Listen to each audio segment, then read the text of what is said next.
কোটা পদ্ধতি বহালের মাধ্যমে আসলে মেধাবীদেরকে এক ধরনের বৈষম্যের মধ্যে ফেলে দেওয়া হয়েছে। সংবিধানের মূল মন্ত্র হচ্ছে আপনার সুযোগের সমতা। আসলে এই কোটার মাধ্যমে কিন্তু সেই সুযোগের সমতাকে কিন্তু প্রশ্নবিদ্ধ করা হয়।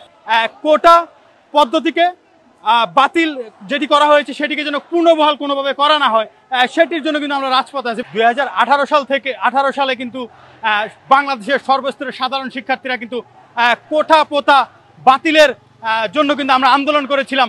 সেই আন্দোলনের পরিপ্রেক্ষিতে কিন্তু সরকার কিন্তু এক পর্যায়ে বাধ্য হয়েছিল যে কোটা পদ্ধতি বাতিল করতে। তো হুট করে আমরা 2024 সালে এসে দেখলাম যে আবার সেই হাইকোর্ট কিন্তু এই কোটা পুনর্বহাল করছেন এবং সেটিকে আসলে কোটা পদ্ধতি যে বাতিল করেছে সেটিকে অবৈধ ঘোষণা করেছেন। তো তার পরিপ্রেক্ষিতে কিন্তু এটি শোনার সাথে সাথে সাধারণ শিক্ষার্থীদের মধ্যে কিন্তু এক ধরনের রক্তক্ষরণ হয়েছে। সেটি শোনার সাথে সাথে আমরা সাধারণ শিক্ষার্থীরা যারা রয়েছি ঢাকা বিশ্ববিদ্যালয় সহ সারা বাংলাদেশে বিভিন্ন বিশ্ববিদ্যালয়ের শিক্ষার্থীরা কিন্তু রাজপথে নেমে আসি মূলত কোটা পদ্ধতিকে বাতিল যেটি করা হয়েছে সেটিকে যেন পুনর্বহাল কোনোভাবে করা না হয়, সেটির জন্য কিন্তু আমরা রাজপথে আছি। এবং আমরা সাধারণ শিক্ষার্থীরা জানিয়ে রাখতে চাই, যতক্ষণ না পর্যন্ত আমাদের এই কোটা পদ্ধতি যে পুনর্বহাল করা হয়েছে সেটিকে বাদ না দেওয়া হবে ততক্ষণ পর্যন্ত আমরা রাজপথে থাকবো।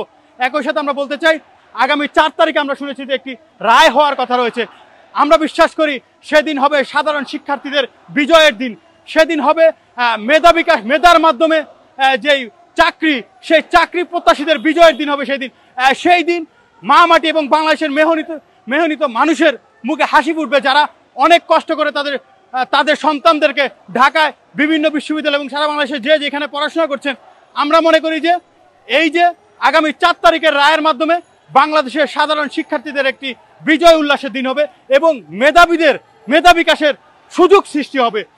এই কোটার মাধ্যমে কিন্তু আমরা দেখতে পাচ্ছি ইতোমধ্যে এই কোটা পদ্ধতি বহালের মাধ্যমে আসলে মেধাবীদেরকে এক ধরনের বৈষম্যের মধ্যে ফেলে দেওয়া হয়েছে।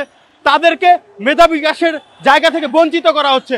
আমরা চাই, যেটি মুক্তিযুদ্ধের মূল মন্ত্র ছিল, আমাদের সংবিধানের মূল মন্ত্র হচ্ছে আপনার সুযোগের সমতা। আসলে এই কোটার মাধ্যমে কিন্তু সেই সুযোগের সমতাকে কিন্তু প্রশ্নবিদ্ধ করা হয়। সুতরাং আমরা চাই না যে সংবিধানের যে মূল মন্ত্র রয়েছে সেটিকে কোনোভাবে প্রশ্নবিদ্ধ করা হোক, আইন বিভাগ বিচার বিভাগ কেউ প্রশ্নবিদ্ধ হোক। আমরা চাই সমান সুযোগের মাধ্যমে মেধাবীদের মেধা বিকাশের সুযোগ সৃষ্টি হোক এই বাংলাদেশে।